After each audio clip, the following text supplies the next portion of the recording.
Time for the Burning River Sportscast. Browns are 1-4. Here we are. That escalated quickly. Did it though? No, I mean, you said it was going to happen from the beginning. You got anything else to open the show, or should I tell them where they can find the podcast? I'm Kenny Thunder. He's Red Out Ronnie Jams, and we're here to do a show. All right, you can find our podcast wherever you get your podcast. I'm talking Apple Podcasts, Spotify, Stitcher, Amazon Music, YouTube Music, Pandora, iHeartRadio, Podcast, Castro, Good Pods. We are a #1 ranked football podcast and so many more. While you're at it, please leave us a review on your preferred podcast app. It really helps us grow and get seen.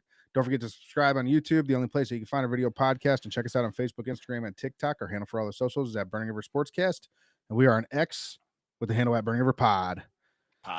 While you're at it, check out our merch, www.thetapandmedia.com/shop. All kinds of stuff in there. But before we get started, quick shout out to some of our sponsors. Towpath Distillery. Towpath Distillery, an award-winning craft distillery located in Akron, Ohio. Towpath Distillery focuses on high-quality spirits carefully made in small batches. Towpath Distillery, handcrafted, award-winning, small batch, local, and family-owned. And Primetime Sports and Framing. With locations in Hartville, Streetsboro, Belton Village, Great Northern, and Kent, they are easily accessible wherever you are in Northeast Ohio. With the best selection and autographed collectibles and a world-class framing operation, they are your go-to for officially licensed memorabilia. Primetime Sports and Framing. You name it, they frame it. You never miss a beat. And they did provide the game day, the Myles Garrett autographed game day poster. You don't have to worry about it yet. We'll get into it in a second, but it's for our giveaway we're doing right now. Kenny will hold that up here shortly when we talk about it. But Today on the show, this is what you can look forward to. Recap of today's Week 5 loss in London against the Vikings. Our nominees for Dog of the Week: how did Dylan Gabriel look? How did the offense fare with him under center? Did the defense hold up their end of the bargain? How we lost that game? That would point to no, the defense didn't hold up. And what we can expect the rest of the season as things go on. I'm sure there's going to be more, but let's get things started by reminding everyone to call the Burning River Sportscast Hot Take Hotline. Hot Take Hotline. Don't forget to call and leave your hot takes on the Hot Take Hotline. Remember, These are hot takes. We want hot takes. You got any hot takes yet, Kenny? We got a couple that came in. Yeah, so we'll be playing those when we record our episode that comes out on Friday this week. We'll be recording on Wednesday this week, so it'll be coming out on Friday. We'll include those. We'll talk about them. I'm sure we're going to have some good ones in there. You listen to them? I mean, of course I listen to them. Are they good? This is my hotline. Are they good? Yeah, some old friends. Yeah. And then next up here, before we get into the recap, we talked about just a second ago, but the autographed Myles Garrett game day poster. That's your cue, Kenny. Oh. If you haven't heard, we're doing a second giveaway of the season. This time in partnership with Primetime Sports and Framing. It's an autographed Myles Garrett game day poster. There it is. The winner will be chosen from following the entry directions on our social media posts, and you can earn 50 bonus entries by subscribing to our YouTube channel at Burning River Sportscast. Don't have a YouTube account? Make one. Make one. It only takes about 5 minutes. The entry period ends 10/26. Right before kickoff, and the winner will be announced on our live show that evening. So get entered and good luck. And now, Kenny, the Week 5 recap. We lost. We did lose. Let's talk about how we lost. We're going to start with our offense here. Obviously, the big story coming into this week is ballless Kevin finally turned it over to the rookies, and Dylan Gabriel got his first start of his career. Quote from Myles Garrett before the game on Gabriel running the Browns offense: he looks like he's been doing it for years. So Kenny, I mean, I'll let you start here. What were your thoughts on Dylan Gabriel? Do you think he looks like he's been doing it for years? And overall, how did he do? Well, I think today cemented my overall opinion, which has always been from the time they drafted 2 rookie quarterbacks, that there was no reason to ever play Joe Flacco this season. Was Dylan Gabriel the second coming? Gabrielle, as our friends in London say. London. No, he's absolutely not the second coming of anything. He was just the second coming quarterback for the Browns this year. I'm pretty sure all our friends in London stopped listening to us after our last episode, just with our London speak. Were we mildly offensive? Apologies. Yeah. Sorry. Apologies. Go on. Sorry. Dylan Gabriel. But look, was he good? He was fine. He wasn't great. He was a I rookie think there's quarterback. still, I think was he competent? I think that's the first question. And I think competent was, yes, he was able to run the offense, play within the offense. I mean, shite game plan. I don't know why it was so overly conservative. I see what you did there. Yeah, that was my London speak. Yeah. It's just so conservative. I mean, look, we controlled the line of scrimmage. We ran the ball well. So it was all the things that Dylan Gabriel needed to be successful were happening. And I just don't understand why. I mean, Dylan Gabriel completed 19 passes today. 5 of those were to wide receivers. 2 of those were on the final drive with 25 seconds left. So for the entire game, he completed 3 passes to wide receivers. Like, Yeah. stop me if you've heard that about the Browns offense before. The rest of the passes went to tight ends and running backs, and they were effectively extensions of the run game, right? They were quick rollouts. It was good to see his mobility. That was something that was lacking with Joe Flacco for sure. But they were tight underneath passes, little screen type actions, and there just wasn't a whole lot of complexity going on there. It's kind of funny. That's a lot of what Shador takes rap for. Is a lot of his production came on underneath and screen passes to athletes that made big It's weird. If plays. only there was an offense somewhere where that was like based around underneath passes and like I don't know. But that being said, well, and I think the biggest concern of the day is, look, the guy is 5'7". And I think that was blatantly his nickname's Hawaii 5'9". At least give him the 2 inches. He's Hawaii 5'9". shorter. He's getting shorter. Which, by the way, I scoured the internet today because I saw like computer and a couple of these other dumb nicknames that people came up with, and I was like, these are awful. Hawaii 5'9" is way better. That's his name, Hawaii 5'9". Yeah, Hawaii 5'9". So anyway, he's 5'7", and I think 5'9". that's blatantly obvious when he tries to throw the ball downfield, because every time he did, he airmailed the ball, which is a lot to do, I think, with launch angles, trying to get the ball over Yep. offensive linemen, and just not having the chemistry and accuracy and consistency to land those throws, or the touch needed to land those. I mean, plenty of arm strength. There were some throws that he made in a couple of tight windows here and there. The touchdown to Njoku was a nice throw. But by and large, I think that is the most concerning aspect of his game right now, is anything that he had to throw over the line of scrimmage was airmailed. I mean, not even close. I mean, the third down at the end of the game, right? I mean, that was, they needed to keep the clock running, and you can live with a dump off there. You can't live with airmailing the ball 30 feet over everyone's head. That was the time where you don't do that. Yeah, that wasn't the let's take a gamble here and see if we can make something happen. No. That was, hey, we might win this game if we can control the clock here and run some time down. The clock, don't even get into the clock, because that's a whole different thing that we're going to talk about later. Agreed. No, I'm just saying, I mean, it was a part of that was the most concerning part of Dylan Gabriel's game today was just the fact that he had a really hard time with those down the field throws. But otherwise, encouraging first performance for a rookie. I mean, again, I think it kind of solidified everything that we knew about him. Like, he does get the ball out quickly. He's good at those, one read where you have a guy underneath. We saw him, use his feet a little bit to make plays. Like, all those things that we knew about him coming in were cemented today. I just don't know what his ceiling is. I don't know if he's a QB1 in the NFL. 5'9".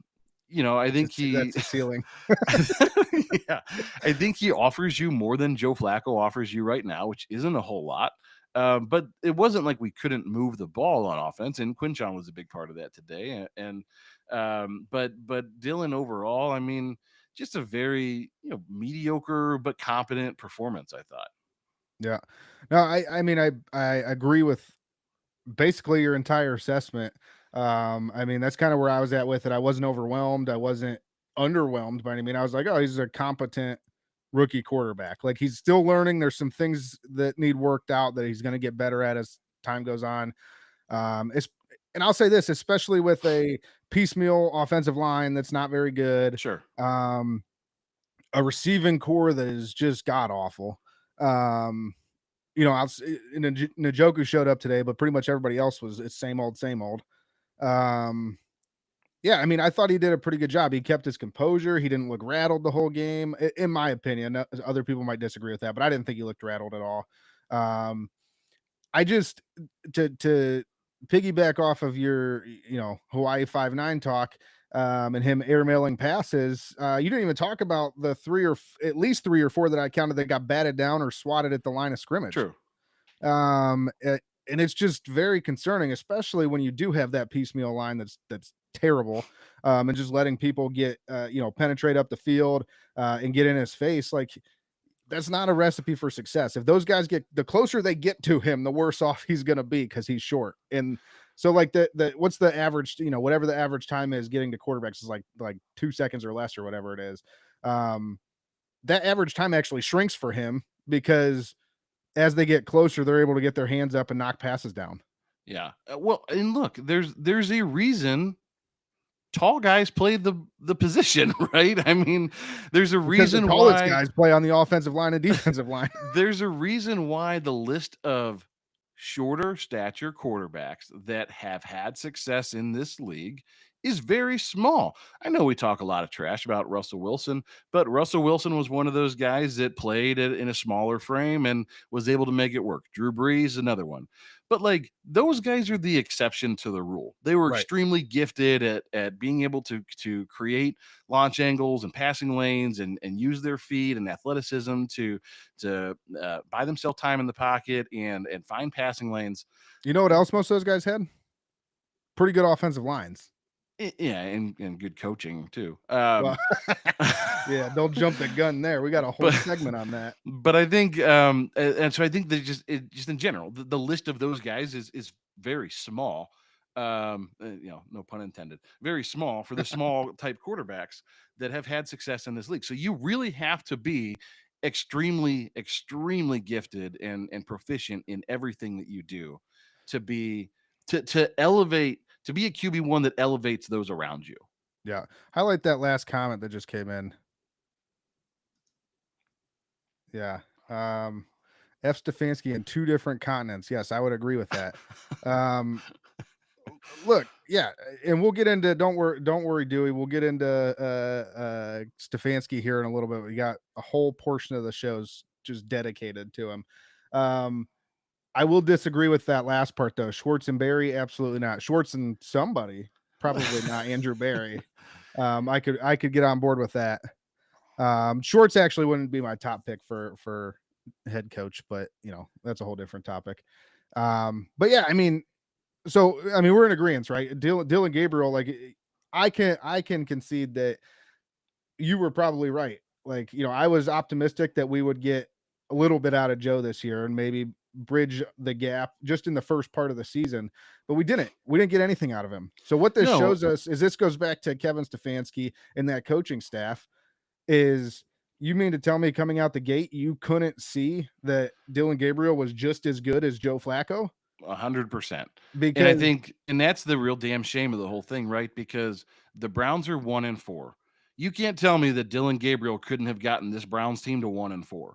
And if you had 4 NFL starts under your belt today against a team that was missing their starting quarterback, their starting running back, one of their starting linebackers, like, this was their whole offensive line. Their whole offense, the whole interior of the offensive line. This was a winnable game on multiple fronts. Yeah. And this was a game where if a guy did have a month of NFL football under his belt and was starting to develop, starting to mature, starting to build chemistry with his teammates, I mean, you put him in the worst possible situation. Look, we all called for it. We all said Joe Flacco needed benched.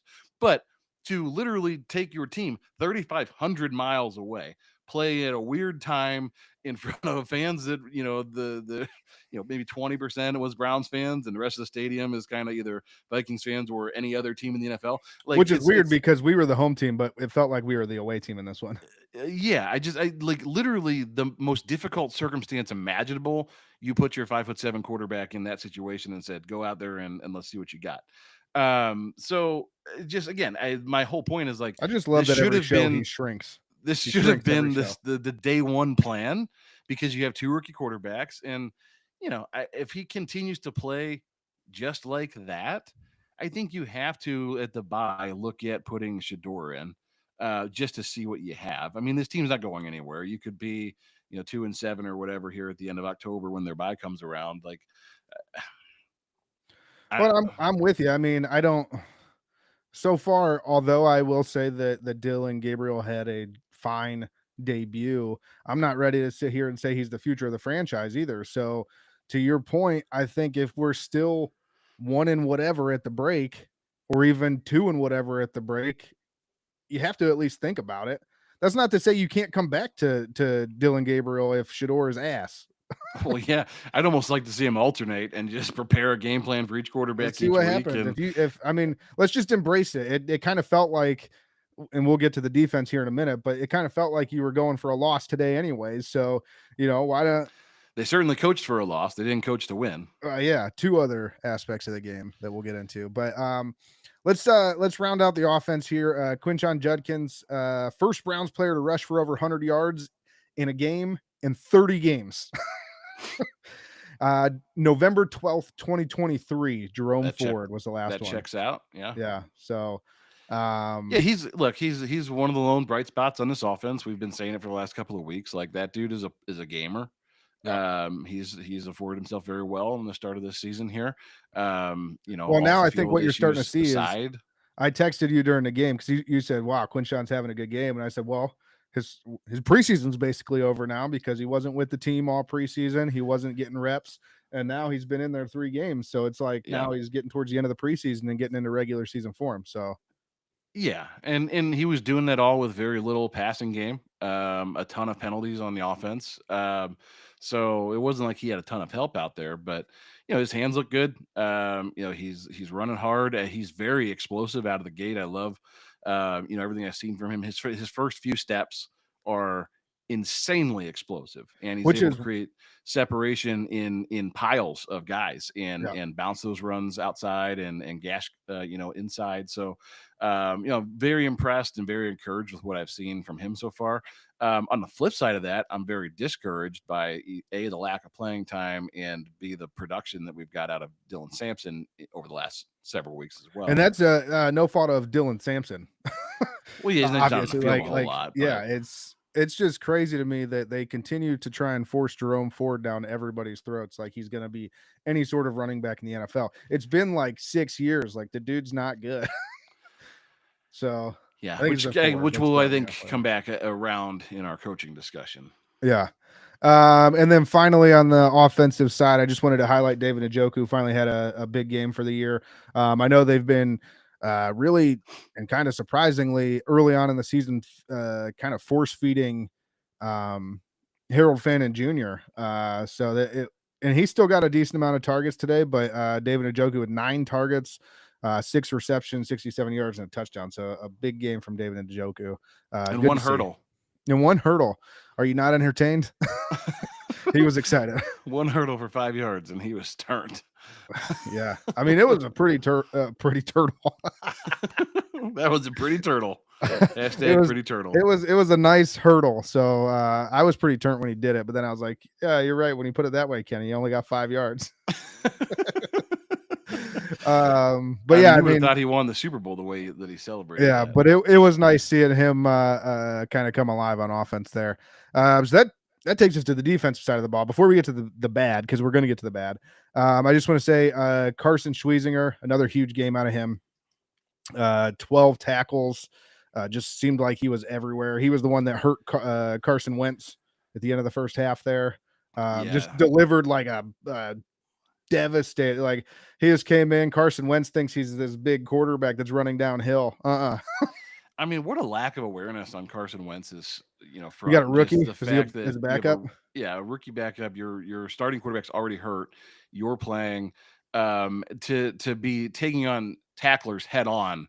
The first one he almost looked like Mahomes did, right? Like on the first run, and then I think the defense around him didn't want to hit him because they assumed that he was going to slide, and then lowered his shoulder.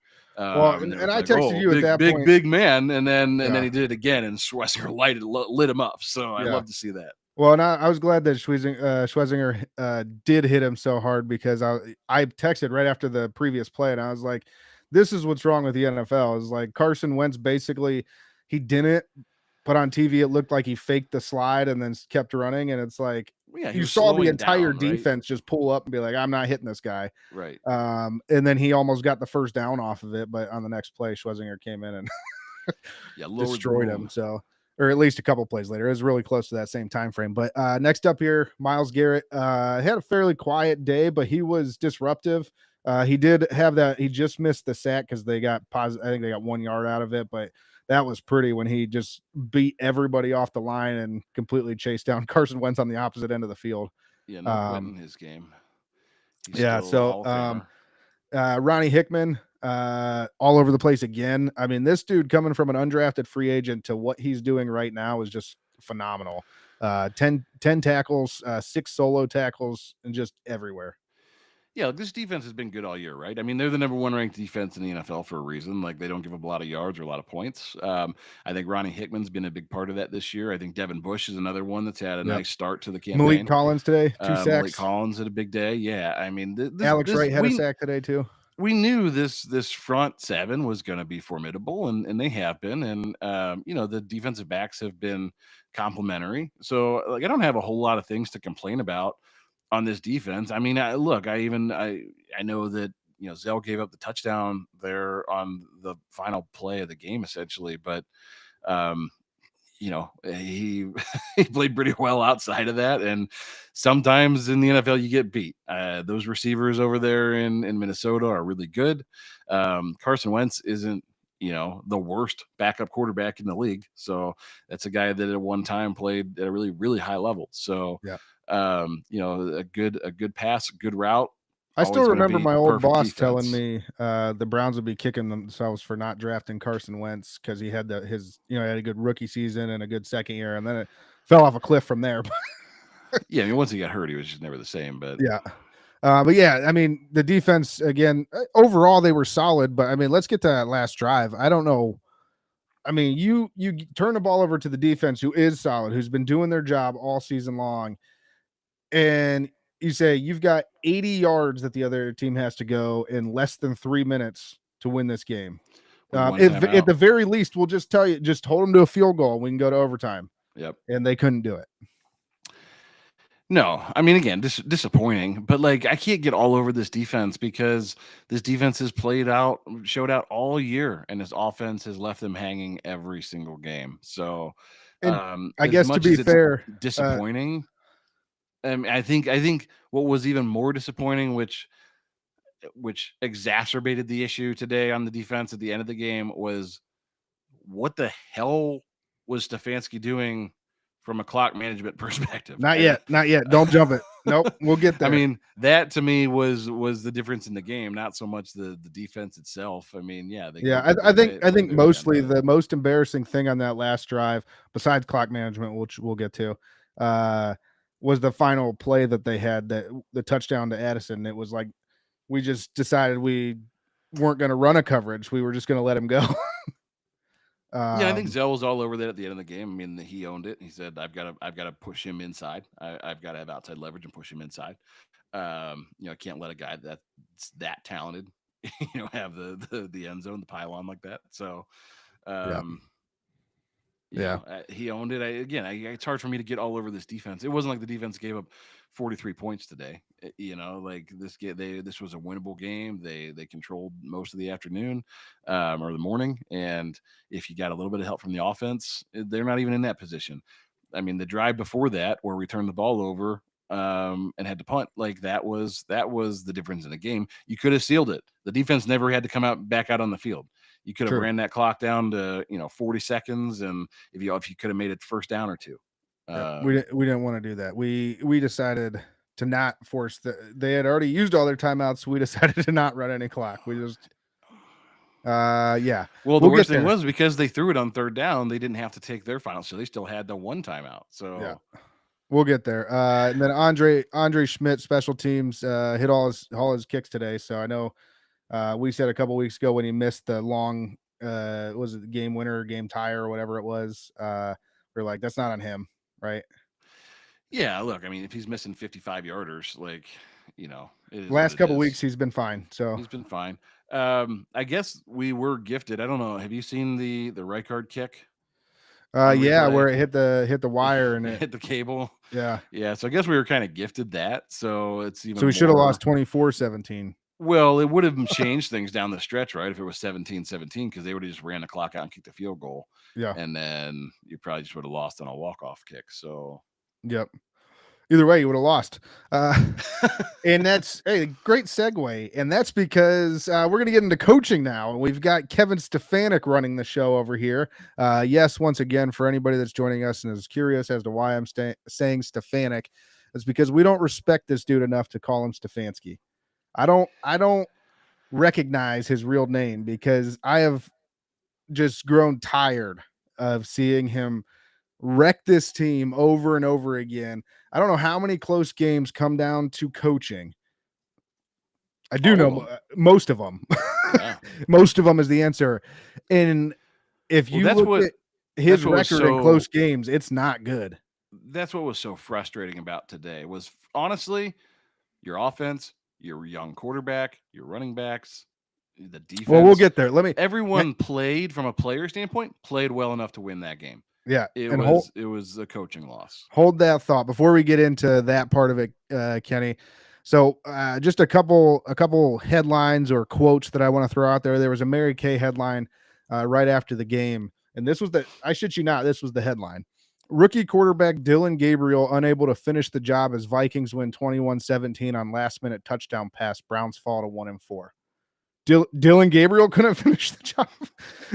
That was the guy that you're going with.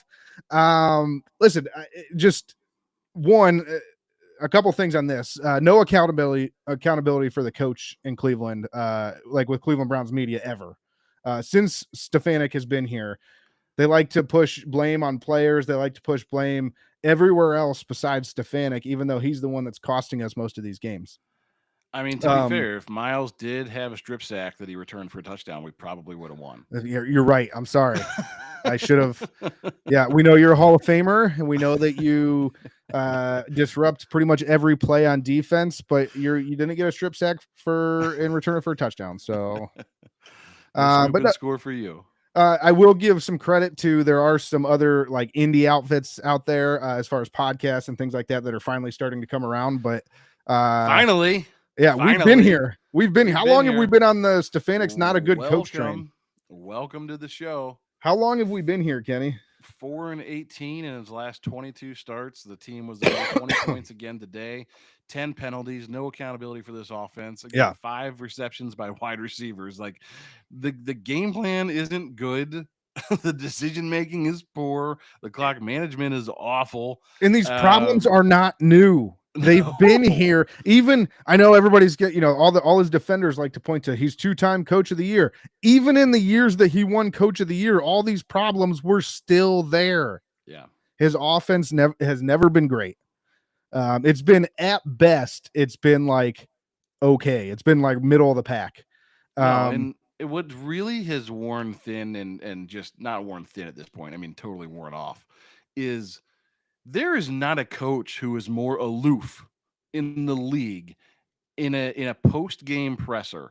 I'm stealing my thunder. Listening to the radio afterward, and one of the first questions they ask Stefanski is, do you have a grade on Dillon Gabriel's performance? How do you think he did?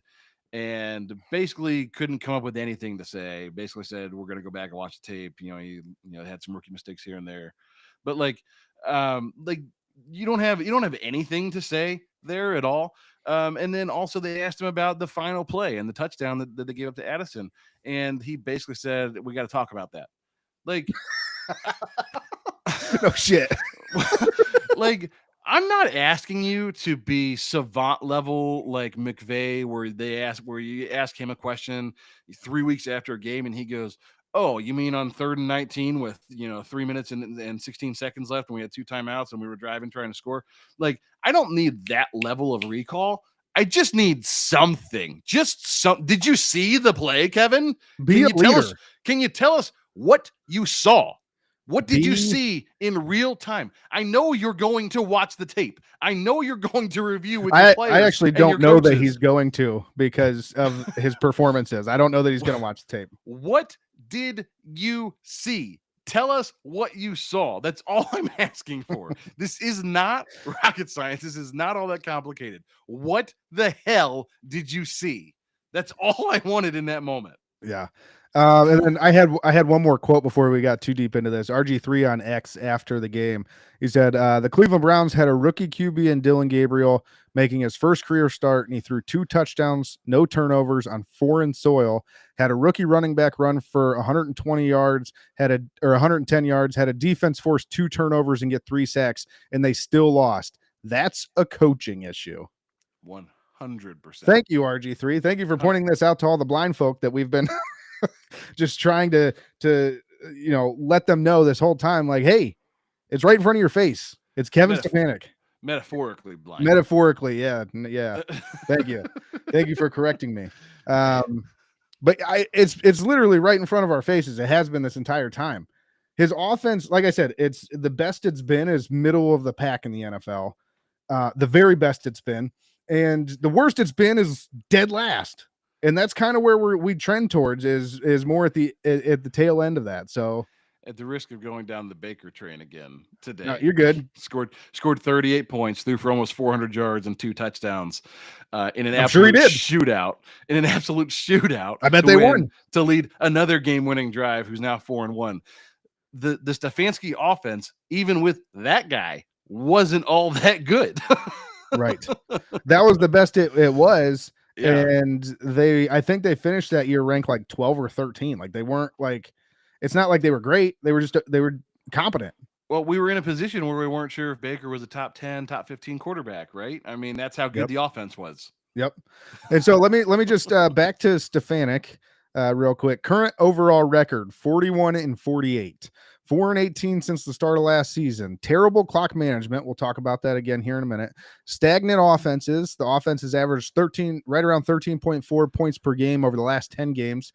We got a different quarterback who seemingly moved the offense well, but the end result was exactly the same. 17 points in a loss. But don't worry, to your point earlier, he was out there reassuring everyone that he's got to do a better job, and he will do a better job. I'm going to go back and watch the tape. Yep. Get things figured out. So, I mean, I just don't understand what is causing people to defend this guy so hard. Like, what of everything I just read tells you we have a competent head coach? He's been wrong every step of the way. Every step of the way. Couldn't work out with Baker. Needed Deshaun. Couldn't get Deshaun to work. We went through a host of other quarterbacks, including today. Same results, to your point, right? Like less than 20 never points. Changes. 10 penalties again today, double-digit penalties. It's just it is coaching malpractice. It is football malpractice at this point. Yeah. This man is in over his head. He's been in over his head. He's not a good football coach. He's not a leader of men. I mean, this is not a guy that gets in front of that group and gives rah-rah speeches and inspires and transcends the game. Like, this is not, that type of guy. So I ask then, what type of guy is he? And we repeatedly get the answer, which is he's highly intelligent. He's, I'm sure he processes information quickly and can draw things on a whiteboard very well. Sure, he has a lot of really creative nomenclature on that play sheet that he's very proud of. Yeah. But when it comes to executing on the field and wins and losses and competent decision making, it's not there. It never has been. And similar to if Dylan Gabriel had started the season, how much further along would he be? The stability, for stability's sake, that we have, we would be so much further ahead if we had cut ties with this guy a year ago, 2 years ago, and started the rebuild then. We're just going to continue to kick this can down the road. I'm fearful that we're going to do it again into next season. I'm pretty sure we will. And we're going to be having this same discussion on what is the date today? October 2nd or 3rd? Like it's going to be 5th. October 5th, 2026. And we're going to be having the same discussion. Yeah, I'm sure we are. Yeah, I don't doubt it at all. Not even a little. I just, you know what really pissed me off too, and this is completely outside of just the actual record and everything that's going. Well, I guess not outside of it, but just in addition to it. Kevin Stefanik is definitely on the hot seat. Regardless of if anybody wants to admit it here or not, he's on the hot seat.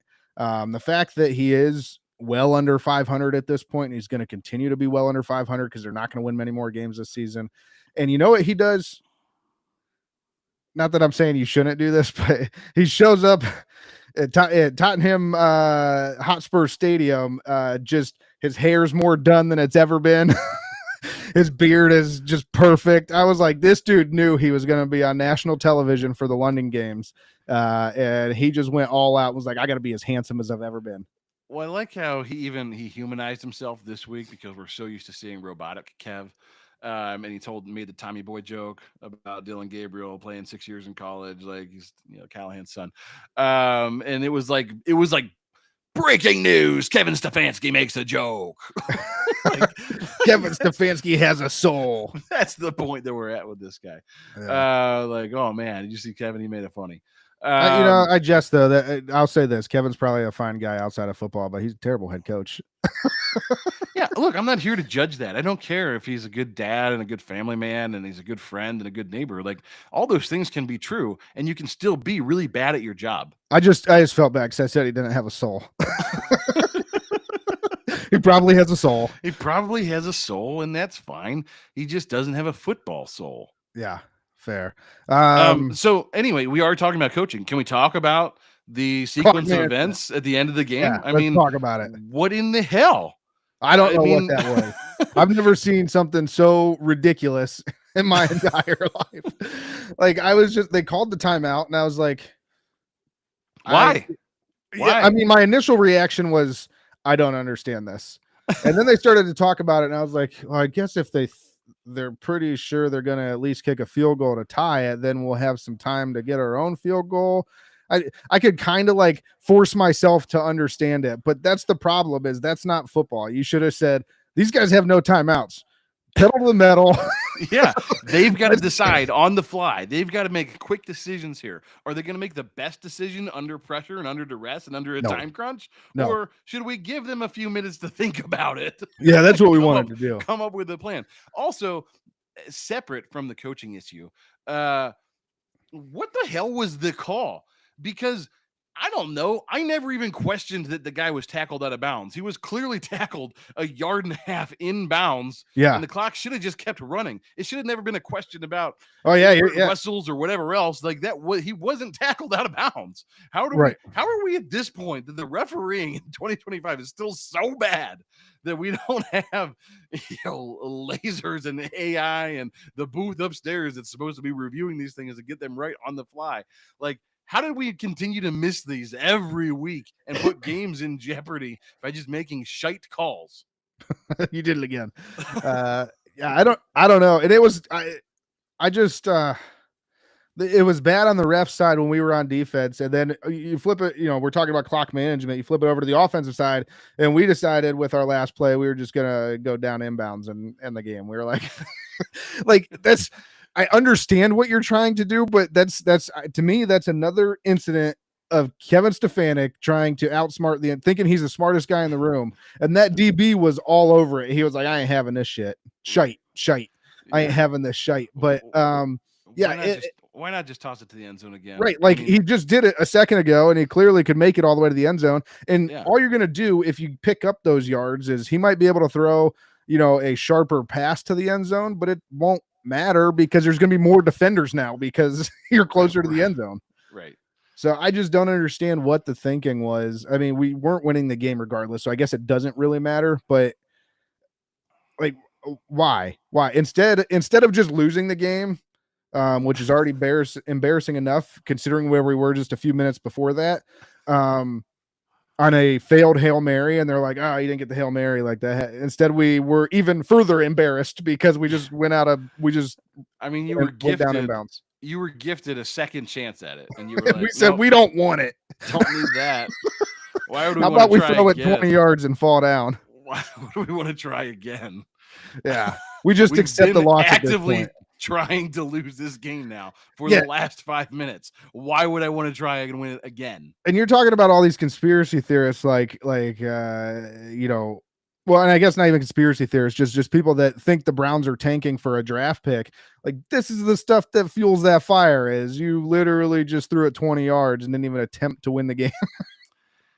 Not to mention, I know Zell took blame for it, but am I wrong? The pass to Addison looked like a busted coverage completely. Like, it looked just done. Like, I just think he thought he was in a better position than he was. I think he thought there's no way he's going to thread the needle over my head, that if he gets this ball anywhere close, I'll be able to reach it in the air.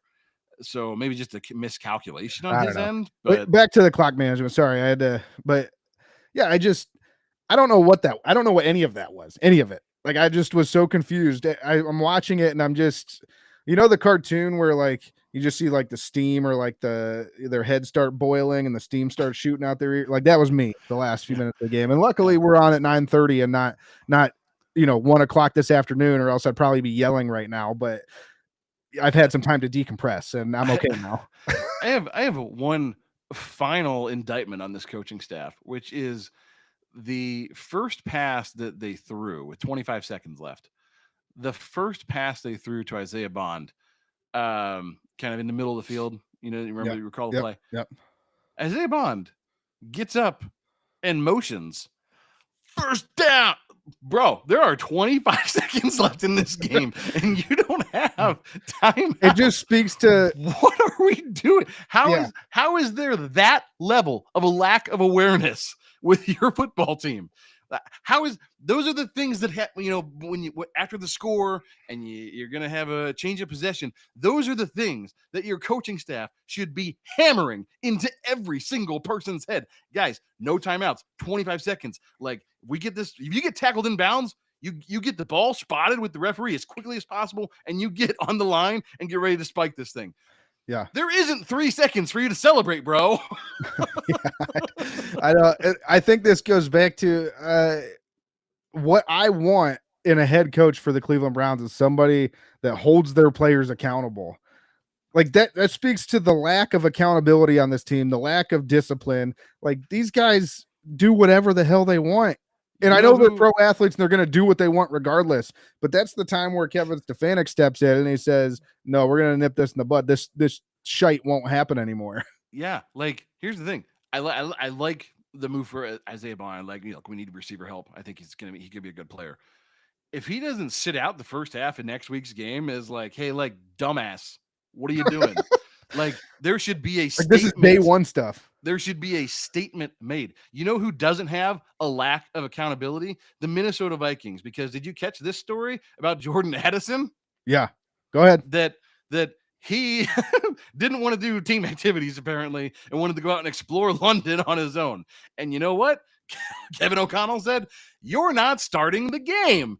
And you know who won, who made the game-winning catch in the fourth quarter when all the chips were on the table? Jordan Addison. Because message received, coach, I'm going to do the right things, and I'm going to make up for my mistakes. Yeah. Yeah, we don't believe in that. Accountability, never heard of her. No. Never heard of her. Not once, not never. Yeah, I mean, that's our lives, right? Everything about this team and this organization is lacking, and it's so frustrating because it doesn't have to be this way. They make this so much harder on themselves than this game has to be. This isn't rocket science. Kev, when the other team has a minute left and we're deciding between taking a timeout or not, like, there's no reason to. They're already in field goal position. Like, this game is going to overtime. Like, let them have to decide on the fly. What are we taking a timeout for? Well, we want to prevent that 10-second runoff. For what? You know where that timeout would have been really helpful? When Jamari Thrash got the ball on the 30-yard line and fell down. Yeah. You know what is funny? I say all the time, because typically the clock management issues for Kevin, because again, these problems aren't new.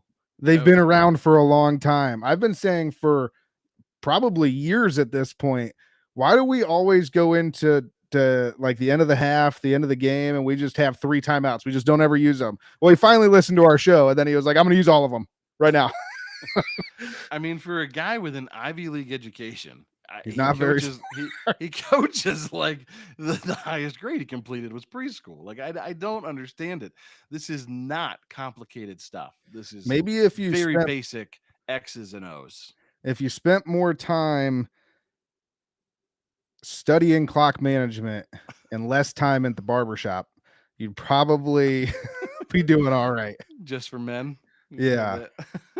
Yeah, he's just always perfectly lined up. He's got to be in the bar. I know that most of the teams have like their own personal barber that's like in the locker room all the time. He's probably, everybody on the team probably gets pissed at Kevin. They're like, Kevin, I would like to get a haircut. It's my turn, Kevin. It's the 3rd time today you've been in the chair. How many times do they have to square your beard up every day? I just don't understand it. He's very handsome though. Yeah. Yeah, I was making fun of him, like I said, at the beginning of the game when they were showing him on the sideline. I was like, Kevin Stefanik put gel in his hair and everything. He's got it real. He's looking good. And I was like, you got better things to. And my wife is like, he looks good. I'm like, oh, I'm sure he does. He looks great. Yeah. He just can't coach worth a damn. So coached. All right, that's enough, I guess. Let's silver lining here. Burning River Sportscast Dog of the Week. We're gonna do our nominees. Kenny, we'll start with you. You can't steal Bones. Bone phoned it in. Bone. I mean, I've picked Quinshon like every week for the last 3 weeks. I'll go Njoku this week. What do you have? 6 catches, had the touchdown there at the end of the game. Or near the end of the game, but and the big hurdle. So it was nice to see him having fun. Yeah. Again. You haven't seen that this year. He's one of those big personality guys, right? Like you don't have that in a head coach. But it makes me wonder if he's been feeling it, like with Fannin playing so well early on or whatever. Like this isn't as fun as I thought it would be. He's one of those, rah-rah character guys that can help elevate the locker room and the guys around him. So like I think this team desperately needs that because it's devoid in the coaching staff. So it was good to see him, playing with it himself, having fun, making some, athletic plays again. So I'll go Njoku this week.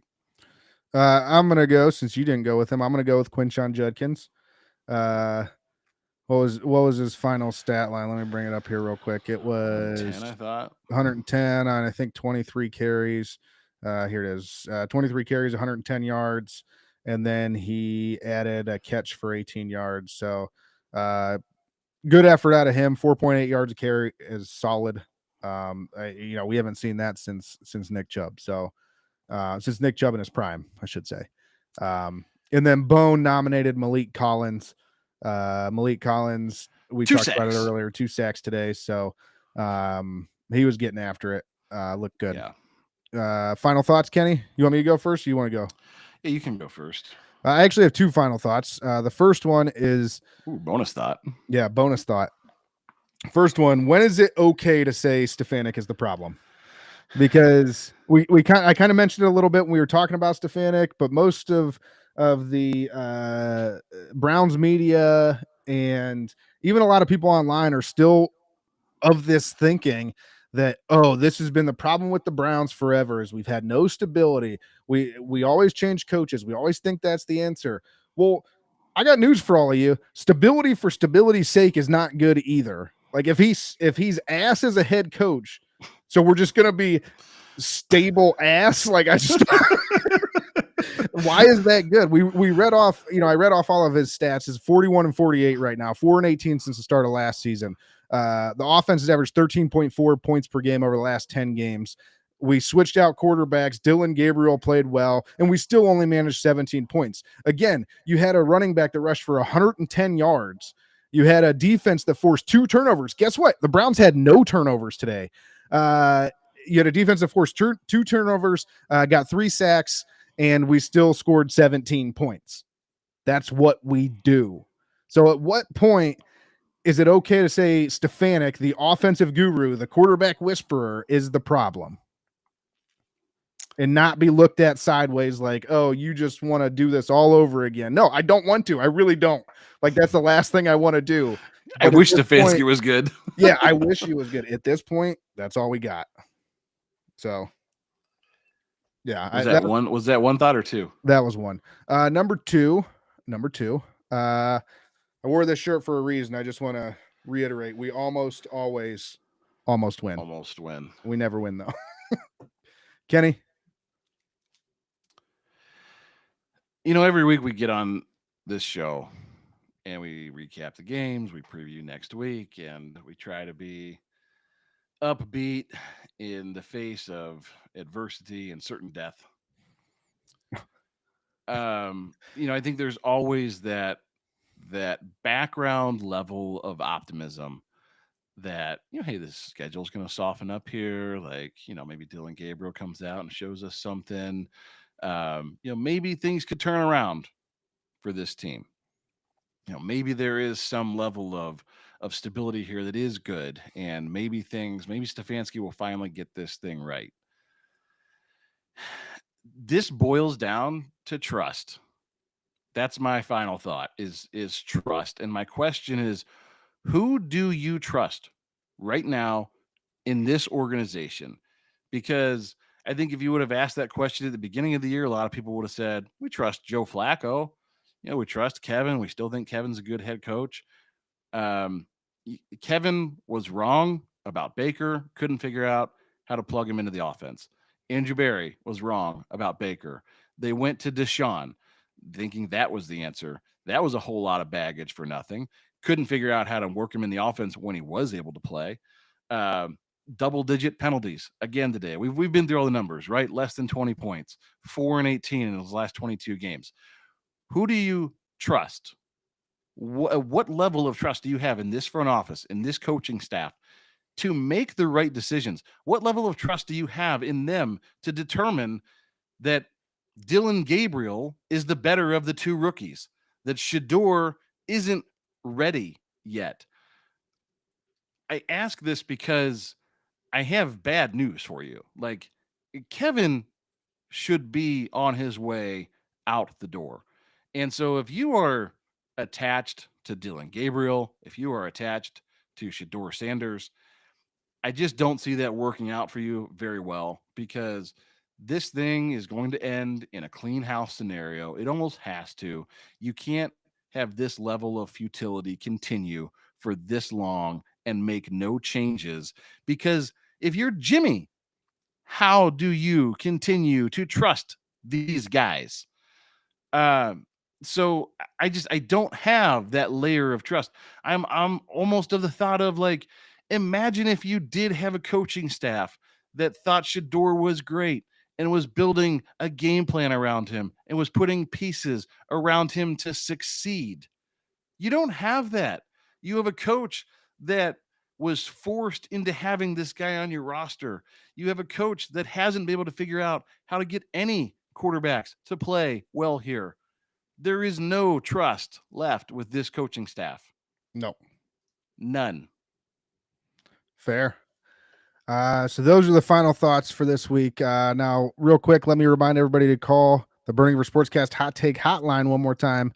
Don't forget to call and leave your hot takes on the Hot Take Hotline. Remember, these are hot takes. We want hot takes. We want the hot takes. Call in, leave us a message. We will play them and talk about them for our episode that'll be out on Friday.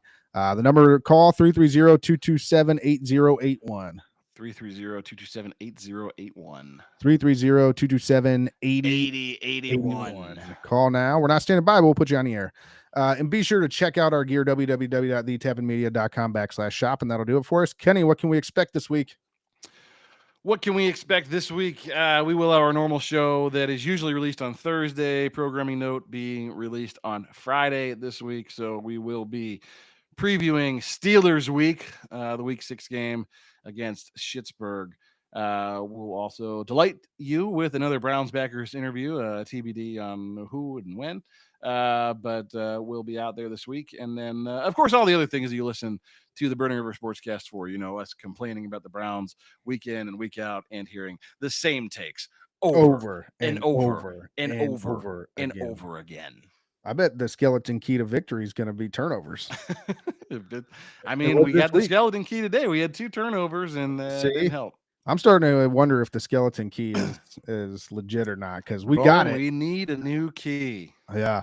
Don't forget to check us out on social media. Tabin Media is on Facebook, X, and Instagram at the Tabin Media and Burning River Sportscast. That's this podcast is on Facebook, Instagram, TikTok, and YouTube at Burning River Sportscast, and on X at Burning River Pod.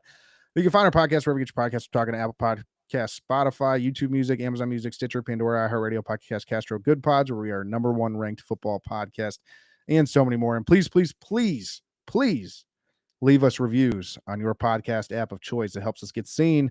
That's all I got, man. Burning River Sportscast? No, it's not time for that. Oh, you're right. Bon appetit. Don't just be a part of the problem, be the whole damn problem. And only you can prevent river fires. Burning River Sportscast. Burning River. Burning River. Good night, Cleveland. Good night, Cleveland. Good night, Akron.